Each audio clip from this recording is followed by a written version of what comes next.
Ya, ahora sí. ¿Ya pueden ver la presentación, jóvenes? Sí, Sí, se ve. Ya, excelente. Bueno, estábamos ya en la parte bonita del capítulo, ¿no? Donde ya hablamos del cálculo del esfuerzo efectivo. Ya habíamos visto este primer ejemplo acá, un ejemplo bastante simple, donde teníamos dos tipos de estratos, dos materiales diferentes con propiedades diferentes. Y recuerdo que nos habíamos dado algunos valores para tener resultados numéricos y la idea era encontrar la variación del esfuerzo total ya a lo largo de la profundidad, luego la presión de poros y finalmente el esfuerzo efectivo, ¿no? Entonces era un ejemplo bastante simple, un esfuerzo denominado inclusive unas condiciones hidrostáticas donde el nivel freático no cambiaba, ¿no? Se mantiene constante ya en este punto y bueno, habíamos visto este primer ejemplo, ¿no? Entonces, ahora podemos ver todavía algunos detalles más respecto al cálculo del esfuerzo efectivo, ¿no? Entonces vamos a ver lo siguiente. Y algo que, bueno, vemos ahora es el cálculo del esfuerzo efectivo en una condición hidrostática, ¿no? Algo similar a esto en realidad, ¿ya? Muy similar al ejemplo que hemos visto. Una condición hidrostática significa que no hay movimiento de agua en el terreno, que eso no es considerado en el cálculo, el movimiento del agua, ¿no? Entonces, por eso se denomina condición hidrostática. En este caso, vamos a basarnos en el modelo que se describe en el texto.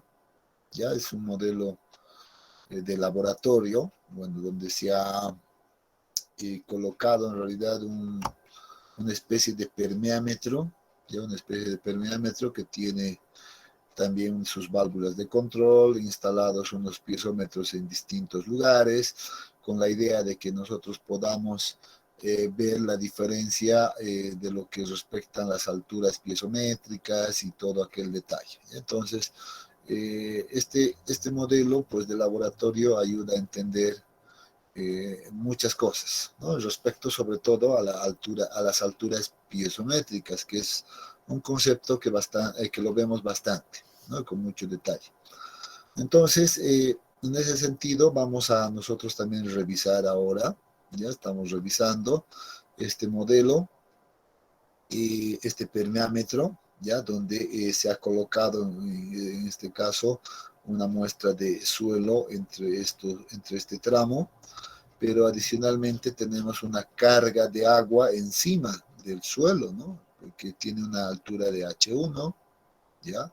El espesor del suelo es H2 y tenemos otro punto de control que se denomina punto C, que está ubicado a una distancia Z, por ejemplo, medido desde el punto A, ¿no? Entonces, este es el esquema que se nos presenta. En cada punto de control, en el punto A, en el punto C y en el punto B, pues se han instalado unos piezómetros con la idea de medir la altura piezométrica en cada caso. Y aquí está la diferencia principal. Cuando hablamos de una condición hidrostática, ¿ya? Hacemos referencia, en realidad, de medida de la altura piezométrica con relación al nivel freático. En este caso, el nivel freático se encuentra en esta posición, ¿no? No existe flujo de agua, aquí no existe flujo, movimiento del agua para nada, y eso significa que si yo instalo en el punto A un piezómetro, pues el nivel de referencia me va a marcar exactamente con el mismo nivel en este caso, de la posición del nivel freático. Si yo instalo otro piezómetro en el punto C, en este caso, vean que ese nivel me va a marcar exactamente en el mismo punto. ¿no? Y si instalo otro en el punto B, pues vean que el nivel del agua en el piezómetro también me va a marcar en el mismo punto. Entonces, cuando hablamos de una condición hidrostática, pues vamos a tener siempre esta configuración de alturas piezométricas, siempre referidas a un único punto de referencia que sería la posición del nivel freático acá. Nada más, todos referidas a aquello. ¿Ya? Entonces, bien, bajo esa primera aclaración del modelo, pues veamos qué es lo que tenemos por acá, ¿no? Como hemos visto en el ejemplo anterior, es posible determinar, por ejemplo, el esfuerzo total o la variación del esfuerzo total en función a la profundidad. Podemos encontrar también la variación de la presión de poros en función a la profundidad. Y finalmente encontramos el esfuerzo efectivo en función a la profundidad. Ahí está. Tenemos estos son los resultados. Obviamente aquí nosotros podemos trabajar en términos analíticos simplemente, entendiendo que esto es H1, esto es H2, Z, etcétera. Podemos trabajar seguro, pues como una condición analítica. ¿Ya? Entonces, el esfuerzo total, por ejemplo, en el punto A, ¿cómo la calculamos? Ya sabemos que cuando necesitamos calcular el esfuerzo total en un determinado punto, nosotros debemos mirar hacia arriba, ¿no? Y decir, bueno, este punto entonces, ¿qué peso está soportando? Y en este caso el peso que está soportando corresponde al peso del agua. En realidad este es agua, ¿no? Aquí esto tal vez no está muy claro, pero en realidad aquí se tiene una columna de agua, ¿no? Entonces está soportando el peso del agua. ¿Y cómo determinamos el peso del agua en este caso como esfuerzo total? Pues va a ser igual a H1 que multiplica al peso unitario del agua, porque aquí algo que sí conocemos es el peso unitario del agua, ¿verdad? Y el espesor que esto significa. Por tanto, ya hemos visto que si yo multiplico el peso unitario del material que está arriba por el espesor, pues me va a dar un esfuerzo total en ese punto. Y eso es lo que tenemos. Ahí está.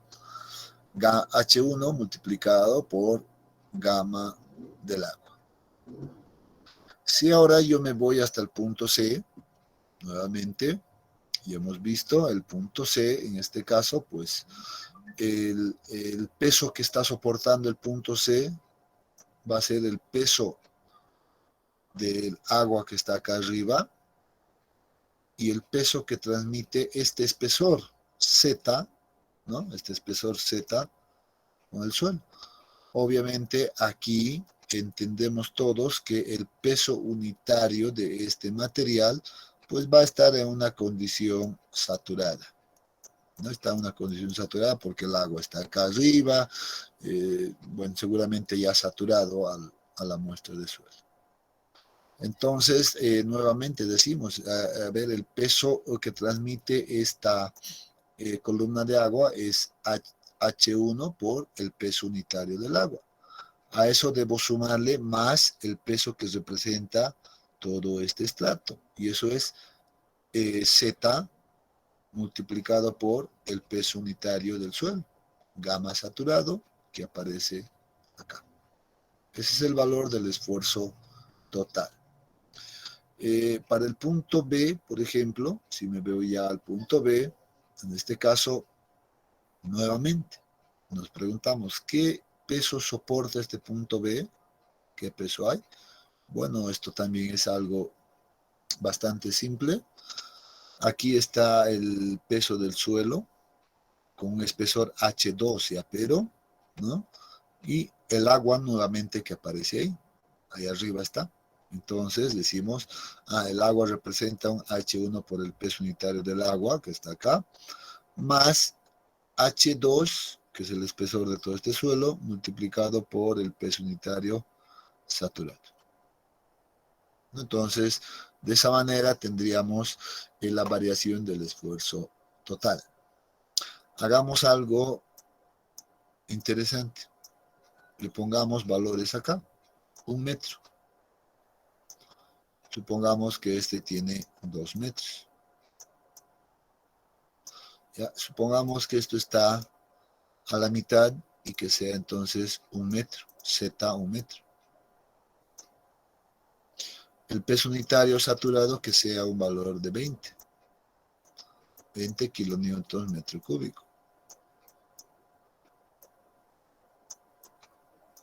¿No? El peso unitario del agua ya conocemos, 9.81, etc. Entonces, podríamos reemplazar esos valores acá, ¿ya? O inclusive para que tengamos valores bastante fáciles de determinar, podríamos decir que el peso unitario del agua va a ser igual a 10, ¿no? 10 kilonewtons metro cúbico. ¿Ya? Entonces, con todos esos datos, pues seguro que ahora podemos determinar acá, ¿no? Tenemos acá 10 por 1, aquí tenemos un valor de 10 kilopascales de esfuerzo total. Todo esto nos va a representar seguro también cuánto. Tenemos 10 y acá arriba, ¿verdad? En este punto 10, y a lo cual debemos multiplicarlo este valor que será 1, ¿no? Este es un valor unitario, por 20. 1 por 20 me da 20, 20 más 10, bueno, el esfuerzo total aquí es de 30 kilopascales. Y acá en el punto B, ¿cuánto va a ser? Tengo 2 metros, que es toda la muestra. Tengo 2 por 20, son 40. 40 más 10, que ya teníamos acá arriba. Entonces estamos hablando de 50 kilopascales, ¿no? Entonces, vean que ya debemos entender y hacer este cálculo bastante rápido. Ya sea una condición hidrostática, condición de flujo, ya vamos a ver que no cambia en lo absoluto el concepto del esfuerzo total, porque el esfuerzo total siempre va a ser igual, ya he dicho, a multiplicar en este caso el espesor H sub I, ¿no? Que multiplica a el peso unitario sub I del suelo. Y si tengo varios estratos, pues lo vuelvo simplemente en sumatoria, ¿no? Y voy a tener el esfuerzo total en cualquier punto. Y para la presión de poros, bueno, la presión de poros, también recordamos la ecuación, ¿no? Estamos en una condición de saturación completa, entonces la presión de poros es igual a la altura piezométrica de cualquier punto y multiplica al peso unitario del agua. Listo. Entonces aplico todas las ecuaciones que ya conocemos. Y empiezo a definir acá en este punto primero las alturas piezométricas. Eso es importante. Si yo estoy en el punto B, ¿cuál es la altura piezométrica acá? Bueno, va a ser toda esta distancia. Y esa distancia es igual a H1. No, aquí tengo casualmente un valor de H1. Para el punto C, la altura piezométrica, pues es toda esta distancia, ¿no? Y eso es igual a ¿qué? Va a ser a H1 más Z, ¿no? Entonces ahí tengo H1 más Z como altura piezométrica del punto C. Y la altura piezométrica para el punto B, pues es todo esto. Y ahí tengo que eso es igual a H1 más H2. Entonces puedo colocar ahí H1 más H2. ¿no? Entonces, una vez que he definido las alturas piezométricas, pues calcular la presión de poros resulta ser sumamente simple, ¿no?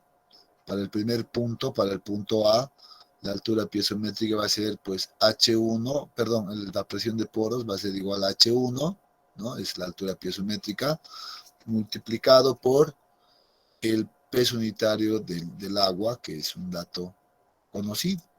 Si yo manejo los mismos datos que he estado aquí manejando, pues aquí resulta que tengo también un valor de 10 como presión de poros. Y acá está, y la altura piezométrica para el punto C, como les decía, H1 más Z, es lo que aparece acá, ¿no? Y todo multiplicado por el peso unitario del agua. ¿Cuánto es H1? Es un metro, Z es un metro, es 2, entonces 2 por 10, aquí tenemos un valor de 20 directamente. Lo mismo acá, hemos dicho, aquí está la altura piezométrica, es H1 más H2, aquí está H1 más H2, que multiplica al peso unitario del agua. ¿Cuánto es H2? Es 2 y H1 es 1, es 3, tenemos 3 por 10, tenemos 30. Y tenemos los 30 kilopascales, ¿no? Entonces ya hemos definido también la variación de la presión de poros, así de simple en una condición hidrostática. Ahora, el cálculo del esfuerzo efectivo es sumamente simple, ¿no? El esfuerzo efectivo simplemente va a ser la diferencia entre el esfuerzo total menos la presión de poros, y aquí puedo fácilmente encontrar que esto es cero, ¿vea? En el siguiente nivel, obviamente si trabajo con números analíticos o con valores analíticos, va a ser igual a Z por gamma prima en este caso, ¿no? O si quieren, yo hago la diferencia directamente acá de valores numéricos. Acá tenía cuánto. Esto no sé cuánto me ha quedado. Ah, ya, este era 1 por 20. Esto es 30. 30 menos 20 es 10. Entonces, seguramente este valor de acá es 10. ¿Ya? El siguiente valor debería de ser, pues, 50 menos 30. Seguro debería de darnos un valor de 20. Y esos son los valores de esfuerzos efectivos en una condición hidrostática. ¿Alguien puede verificar estas ecuaciones? Seguro que sí. Alguien puede decir, ¿qué pasa si yo quiero determinar como gamma prima? Sé que gamma prima va a ser igual al gamma saturado, ¿no? Gamma saturado menos el peso unitario del agua. En este caso, nuestro peso unitario saturado es igual a 20, ¿no? Y el peso unitario del agua estamos manejando como 10. Por tanto, pues el gamma prima para nuestro caso igual había sido a 10 kilopascales. Perdón, kilonewtons en este caso por metro cúbico, ¿no? Ahora, si yo multiplico 10, en este caso por z, que es 1, bueno, ahí están los 10. Aquí tengo que multiplicar el valor de 10 por 2, que es H2 es igual a 2, pues tengo 20, ¿no? Entonces está también correcto, ¿no? Entonces igual puedo trabajar en términos de peso unitario sumergido o simplemente acordarme de esta condición de la diferencia entre el esfuerzo total y la presión de poros, ¿no? Entonces, esa es la manera de trabajar cuando estamos en una condición hidrostática, ¿ya? ¿Y alguna consulta que tengan de este punto?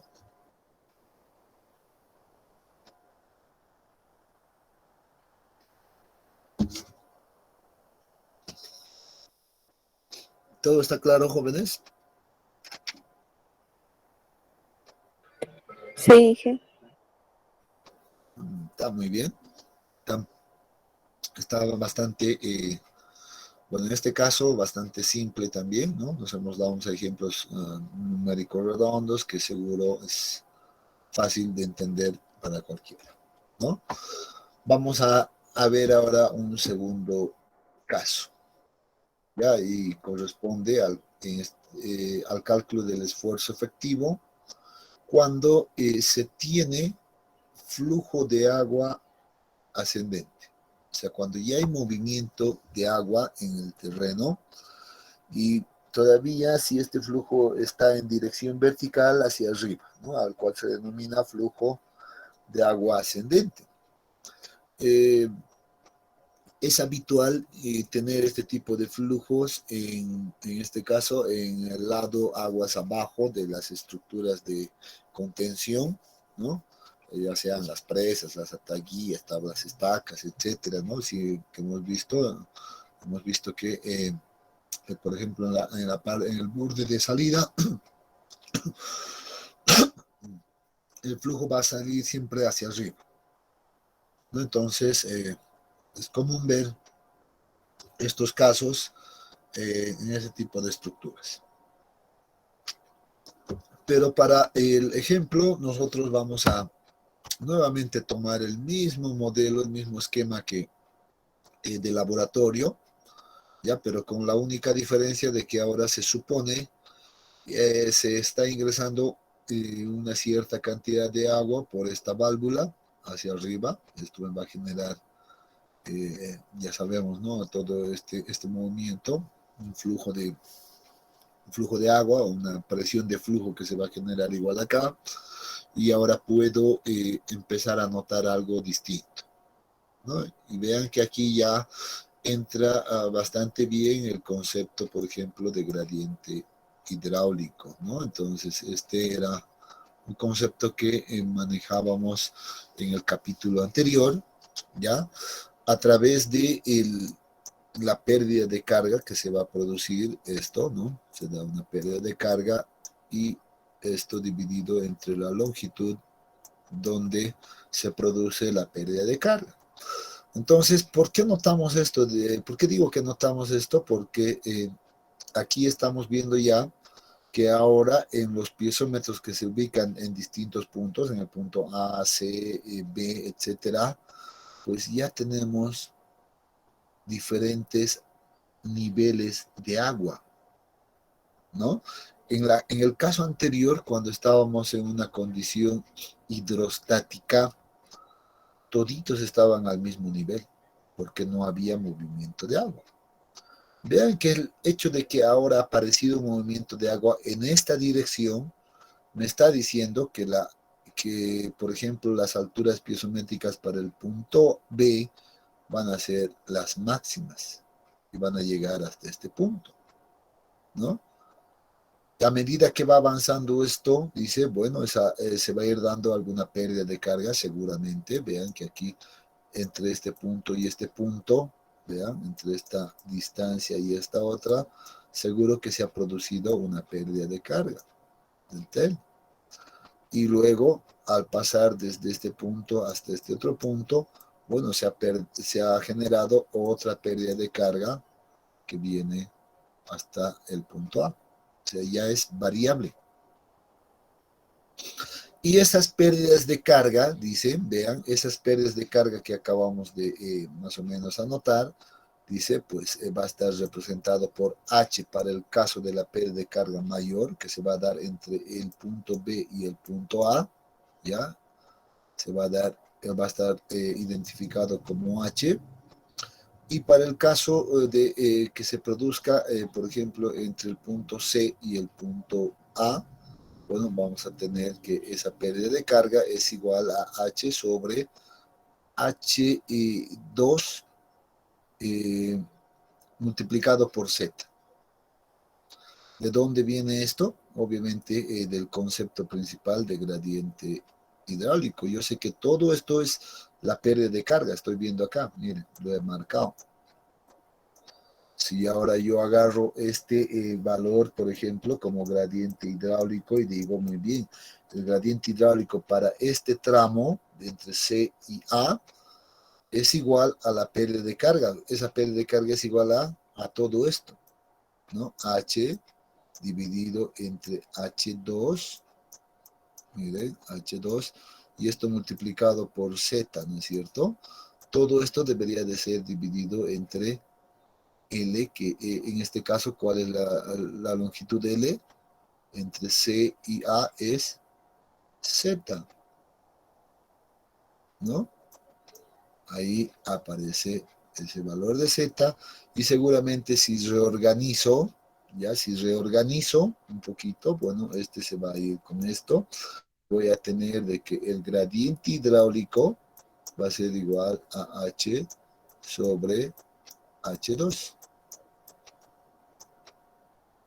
¿no? Entonces, en vez de ahora de escribir H sobre H2, yo puedo reemplazar todo esto. Estoy demostrando ahorita que esto es el gradiente hidráulico, ¿no? Puedo manejar de esa manera, ¿no? H sobre H2 simplemente había sido pues el gradiente hidráulico, entendiendo que esto se va a dar eh, en todo el régimen de flujo acá, ¿no? En toda esta muestra, ¿no? H2 es la longitud de todo esto y H es la pérdida de carga que se genera a la pérdida de carga máxima, ¿no?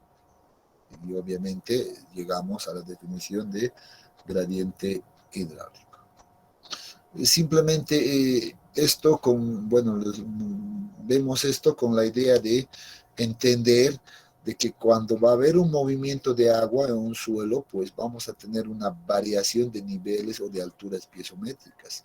Y aquí va a jugar un rol muy importante la determinación de la presión de poros. Noten que aquí ya tenemos una gran variación de las alturas piezométricas. O sea, lo importante aquí es entender que hay que tener mucho cuidado con la determinación de las alturas piezométricas.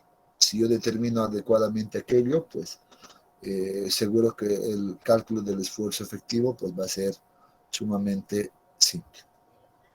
Entonces, si revisamos ahora nuevamente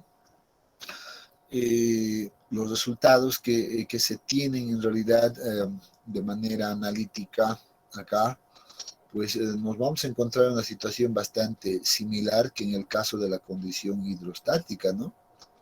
Debo determinar primeramente el esfuerzo total, luego la presión de poros y luego el esfuerzo efectivo. Y si reviso esto, bueno, nuevamente acá para determinar el esfuerzo total, ¿qué sabemos? Sabemos que solamente me debo ubicar en el punto y mirar qué hay hacia arriba, ¿no? Y aquí aparece nuevamente H1. ¿No? Y aquí con su peso unitario del agua, que otra vez ya conocemos, era gamma del agua igual a 10, etcétera. Me paro en el punto C y me fijo qué peso va a soportar. Y la respuesta seguramente es que va a ser exactamente igual al caso de una condición hidrostática, ¿no es cierto? O sea que para determinar el esfuerzo total, ya sea en una condición hidrostática o en condición de flujo ascendente, pues no le afecta en lo absoluto. El cálculo va a ser exactamente lo mismo. Nos vamos a ir rápidamente a poner los mismos valores. Habíamos dicho este era igual a 1, este era igual a 1 metro, etcétera, ¿no? Y este era igual a 2 metros por acá.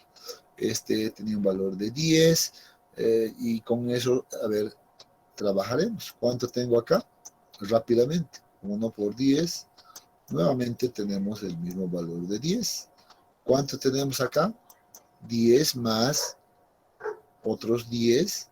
Esto es igual a 20. ¿Cuánto tenemos acá?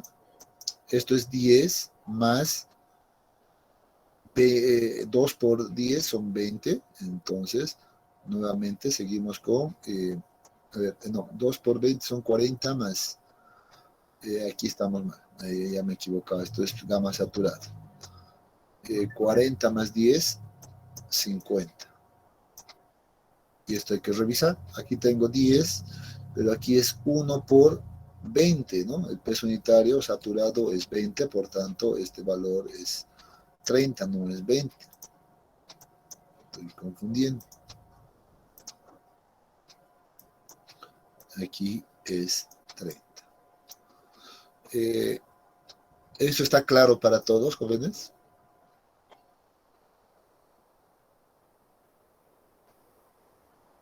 Sí, Y si se fijan con el caso anterior, pues tienen que ser los mismos valores, ¿no?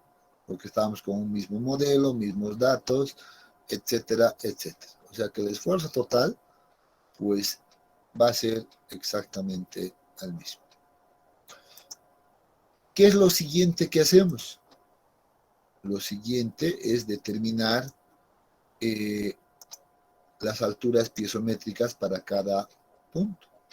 Y nuevamente vamos a decir para el punto A, ¿cuál es la altura piezométrica? Vean, aquí está. La altura piezométrica es esto. Y eso es igual a H1, nuevamente. La altura piezométrica para el punto C es toda esta distancia. Ya hay una variación. Y ahora debo determinar a qué es igual todo esto. No la voy a escribir por acá arriba, por favor, ya, esta distancia. Sé que es Z, ¿sí? Aquí está Z, ¿no? Entonces voy a ponerlo ahí como un valor de Z. Y debo sumarlo, ¿cuánto más? H1, ¿no? H1, estoy viendo toda esta distancia, sería entonces Z más H1, y a esto debo sumarle más, ¿qué cosa? Esta distancia desde acá hasta acá. Y eso es igual, como les había dicho, al gradiente hidráulico multiplicado por Z. Para manejar más fácil esos términos. Y seguramente esto es lo que aparece acá, ¿no? Aquí está H1 más Z más el gradiente hidráulico por Z. Y todo multiplicado por el peso unitario del agua. Entonces, estamos bien por ahí. Lo mismo puedo hacer para determinar la altura piezométrica para el punto B, que es todo esto. Entonces, aquí, ¿qué tengo? Tengo H1 más H2, ¿no? Aquí está H1 más H2 y más qué? Más H minúscula, que es toda esta distancia, ¿no? Entonces, más H. Todo eso es la altura piezométrica para el punto B, ¿no? Y eso debería de aparecer acá, sí está correcto. H1 más H2 más H, que multiplica al peso unitario del agua. Entonces, una vez que he determinado aquello, pues muy bien, digo, para el punto A, H1 es igual a 1, 1 por 10, nuevamente esto sigue siendo 10, no cambia. Aquí, ¿qué hago con mis valores numéricos? Pues voy a colocar H1 es 1, Z es 1, ya tengo 2, 2 más el gradiente hidráulico, en este caso es H entre H2, ¿no? Pero, ¿cuánto es H?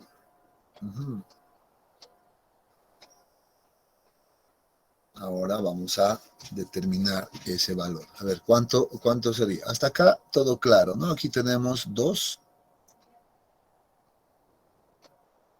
¿no es cierto?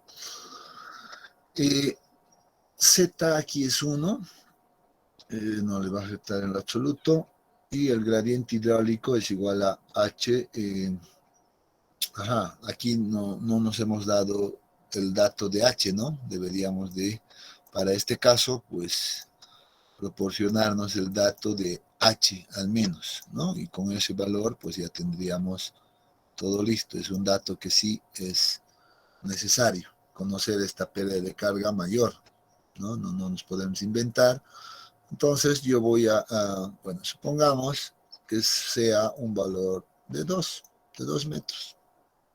Y entonces, ahora sí que ya tenemos ese valor de 2 metros y vamos a Es decir, que el gradiente hidráulico, pues en este caso va a ser igual a 2 dividido entre 2, y esto va a ser igual a, perdón, este es 2. 2 entre 2 es igual a 1. 1 por 1, entonces tengo aquí un valor de 1, y tengo 2 más 1, 3, por 10, tengo 30. Voy a poner aquí arriba. Tengo 30 kilopascales de presión ahí, ¿no? Y luego, pues, venimos a la parte de abajo, y aquí tenemos H1 más H2, son 3, más 2 de H, tengo 5, todo esto tengo 5, 5 por 10 son 50. Nuevamente, tenemos una condición, o más bien un valor de 50. ¿Ya? Con estos datos digo, muy bien, aquí tengo 10 menos 10 es 0, 30 menos 30, bueno, debería de ser 0, y ahora vamos a verificar estas ecuaciones acá, ¿ya? 0, 50 menos 50 es 0, o sea, básicamente el esfuerzo efectivo en esta condición debería de ser 0 para cualquier punto. Bueno, también para los datos que nos hemos dado como ejemplo, ¿no? 0. Verificaremos estas ecuaciones. Sabemos que gamma prima igual va a ser 10. Aquí tengo 1, 1 por 10, tengo 10, menos el gradiente hidráulico es 1, aquí hemos determinado aquello, 1 y por z es 1, 1 por 1, 1, y 10 del peso unitario del agua, por tanto, la ecuación es correcta y nos da un valor de 0. Lo mismo puedo ver acá, vea, que H2 es igual a 2, 2 por 10, esto ya he visto, esto es 20, ¿no? Menos H es 2, 2 por 10, nuevamente esto es 20, y pues nos da igual un valor de 0, o sea que estábamos en lo correcto. Entonces estamos en una condición seguramente crítica, ¿no? Y si alguien recuerda el capítulo anterior, cuando veíamos la definición de presión de flujo, definíamos un gradiente hidráulico crítico, ¿recuerdan? Entonces podemos incorporar ese concepto de gradiente hidráulico crítico y ver en qué condición estamos. ¿A qué era igual el gradiente hidráulico crítico?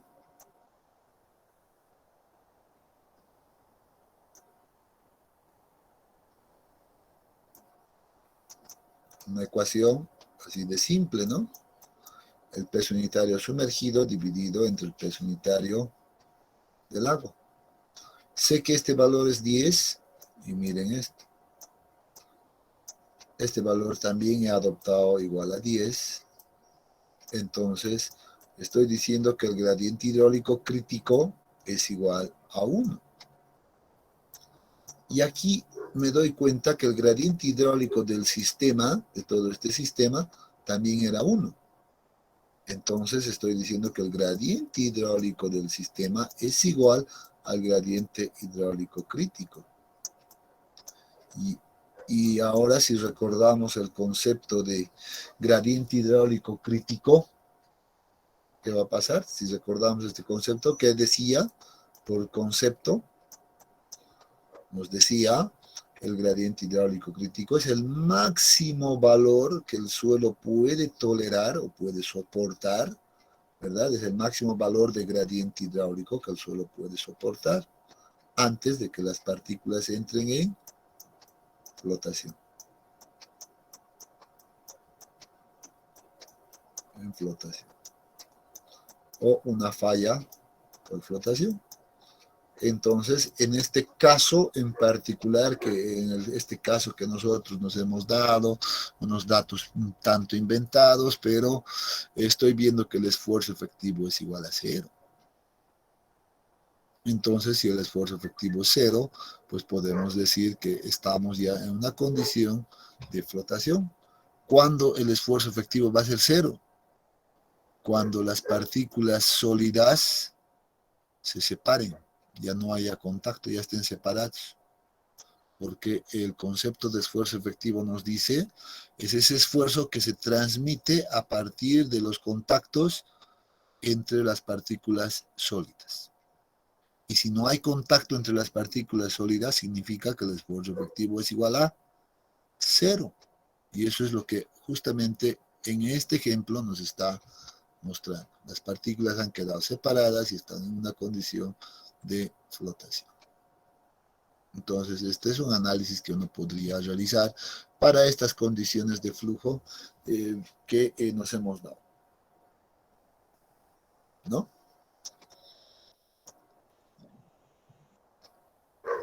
¿Alguna consulta que tengan del cálculo del esfuerzo efectivo en una condición de flujo ascendente? Inge, una consulta. Ese dato del H, ¿sí o sí tiene que ser dato? No, ¿o tendríamos que hallarlo en algún caso? No, tendría que ser un dato siempre porque es una pérdida que se debe de medir, ¿no? Este valor de H. Claro, es una pérdida de carga, en otras palabras, que debe ser medido. Tiene que ser medido. Tendría que ser un dato conocido, ¿no? Y en este caso es la diferencia de las alturas máximas de nivel freático y la altura inicial, aquí, o la de salida en este caso. Hago esa diferencia y tengo ese valor. Y yo he supuesto un valor a 2, ¿no? En este caso, yo he supuesto un valor a 2. Pero sí tiene que ser un dato conocido.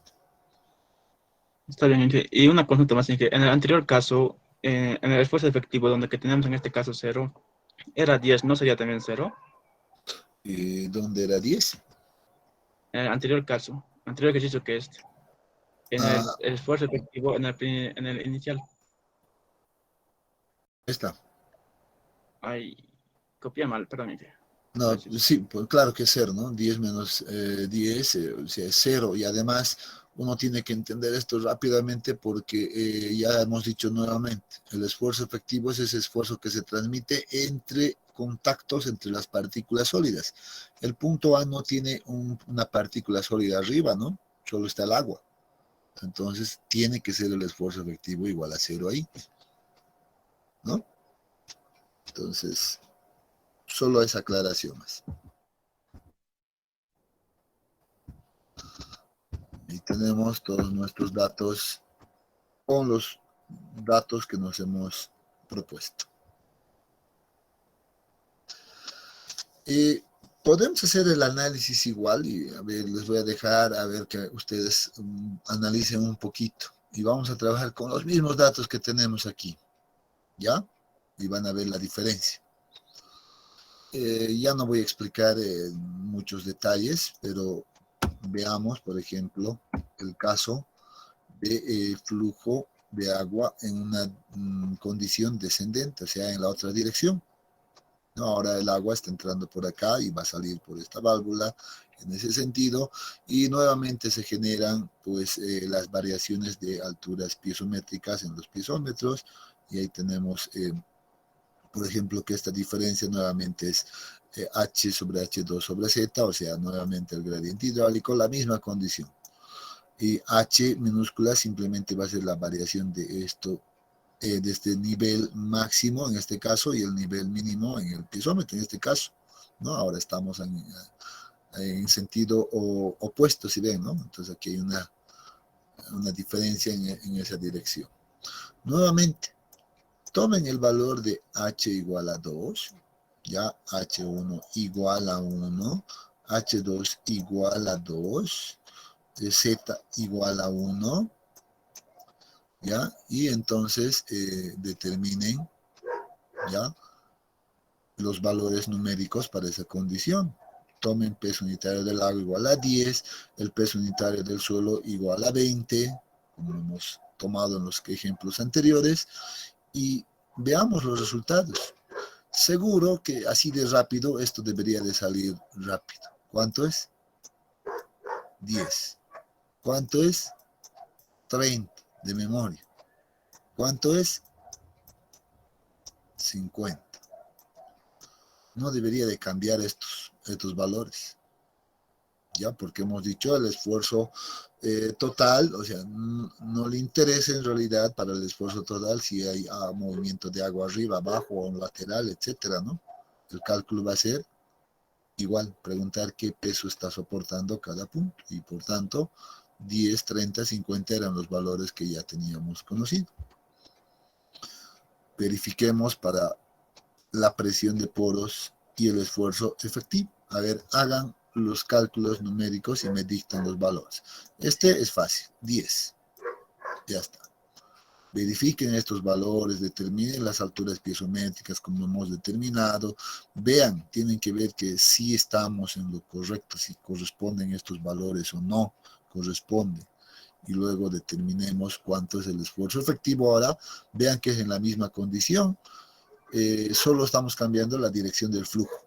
Todo es igual, son los mismos datos, el mismo suelo, las mismas alturas, inclusive o las mismas pérdidas de carga, ¿no? Solo la dirección del flujo ha cambiado y determinamos cuánto es el esfuerzo efectivo.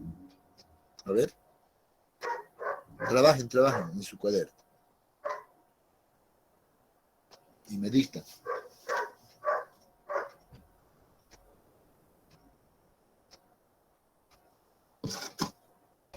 Este H de aquí, este H minúscula.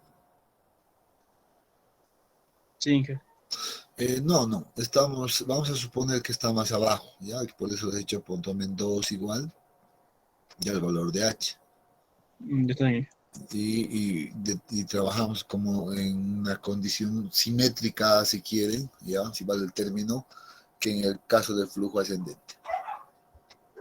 Ya no se dejen guiar que parece que está cerca de H1, ¿no ve?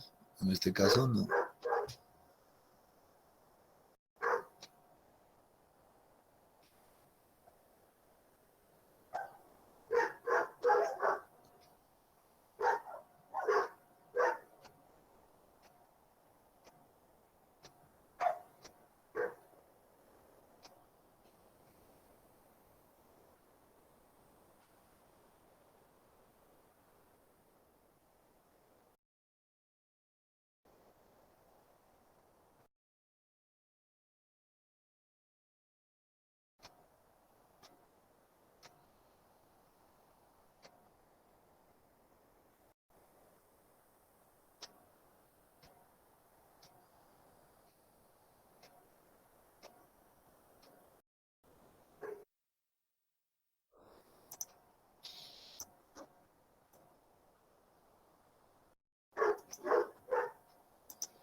No están pudiendo encontrar las alturas piezométricas, creo, ¿no?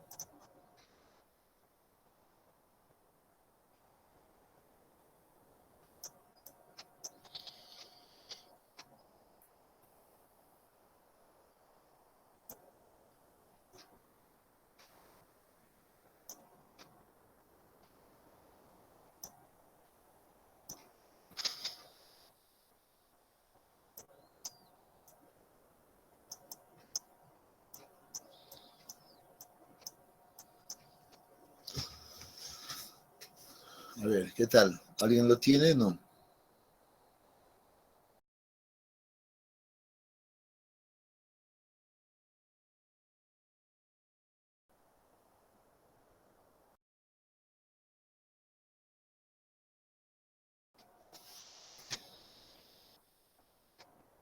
¿Lo tienen o no lo tienen?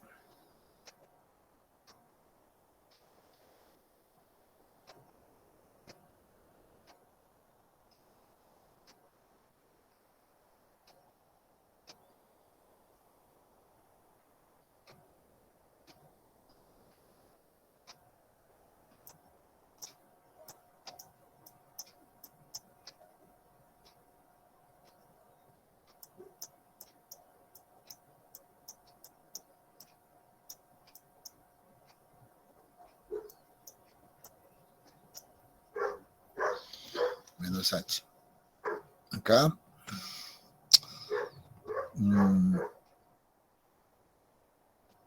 H1 más Z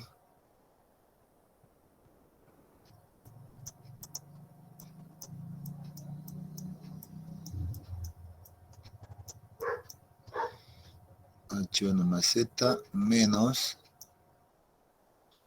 todo esto. Será el gradiente hidráulico multiplicado por Z. Excelente. ¿Esto es lo mismo? Ajá. Aquí hay un error. Esto no es más. Aquí hay un error. No puede ser más. Es negativo. Este sí está correcto. Aquí había un pequeño error.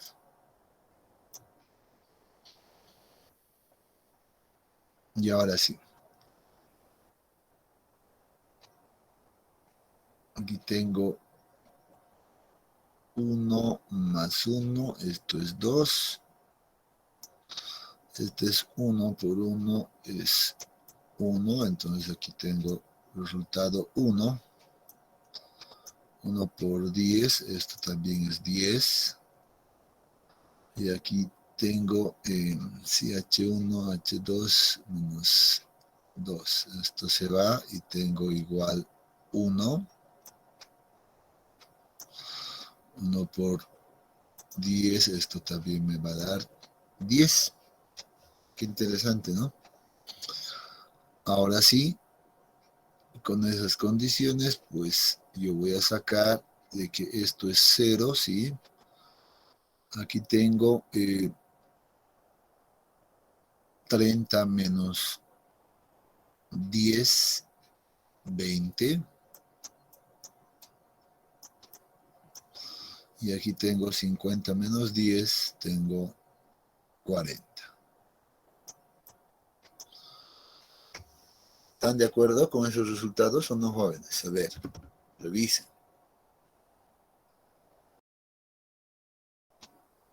¿Sí o no?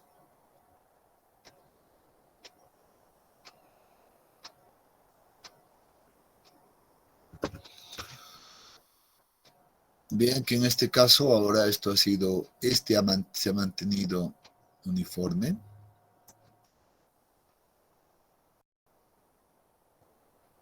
De esa manera. 10, 10. El caso anterior teníamos todo cero, esfuerzo efectivo, cuando teníamos flujo ascendente.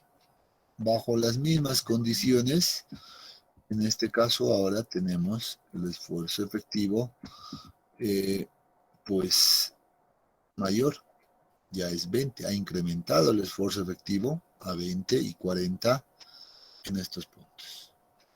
Mismas condiciones, solo cambió la dirección del flujo. ¿Han podido ver estos? La determinación de la altura piezométrica es importante, por cierto, acá. Un error ahí y todo está mal.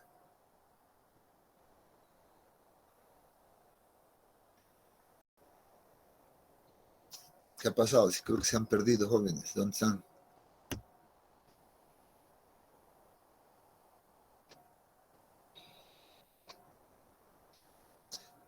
¿Están de acuerdo con esos resultados o no, jóvenes? A ver. ¿Están correctos?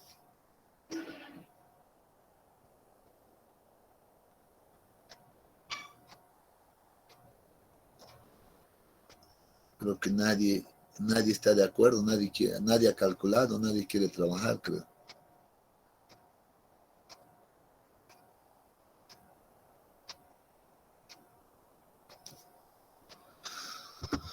Bueno, bueno, si hay todavía algunos que no están entendiendo cómo determinar esto, entonces les sugiero que vuelvan a revisar nuevamente. Ya, y hasta que puedan entender adecuadamente esto. Es importante. El único detalle que recomiendo en el cálculo de esfuerzos efectivos, ¿ya? Pero también quiero que notemos, ya quiero que notemos que estamos haciendo el cálculo de esfuerzos efectivos sin considerar ya ninguna carga adicional acá arriba, ¿no? Estamos solo considerando en este caso una carga del agua, pero sabemos nosotros que en la realidad vamos a tener situaciones donde necesitamos colocar cargas de estructuras. Entonces debemos ver ese detalle ya después de esto.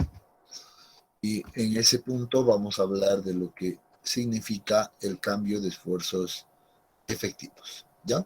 Pero necesito un tanto más de tiempo, necesito que estemos tranquilos también para hablar del cambio de esfuerzos efectivos, por lo cual sugiero que lo veamos el día de mañana, ya esta condición de cambio de esfuerzos efectivos, cómo va a variar con la aplicación de las cargas, etcétera, ¿no? Aquí vamos a hablar de las condiciones iniciales, condiciones finales, etcétera, etcétera. ¿Ya? Entonces, sugiero que lo veamos mañana. Ya estén preparados, pero hasta acá ya debería de quedar claro el cómo calcular un esfuerzo efectivo en unas condiciones dadas, ya sea con flujo o sin flujo, ya sea ascendente o descendente. ¿De acuerdo? Vamos a quedar entonces acá por el día de hoy y nos vemos el día de mañana para seguir hablando de esto. ¿Ya? Entonces, que tengan buenas tardes, jóvenes. Hasta luego, ingeniero. Hasta luego, Inge. Hasta luego.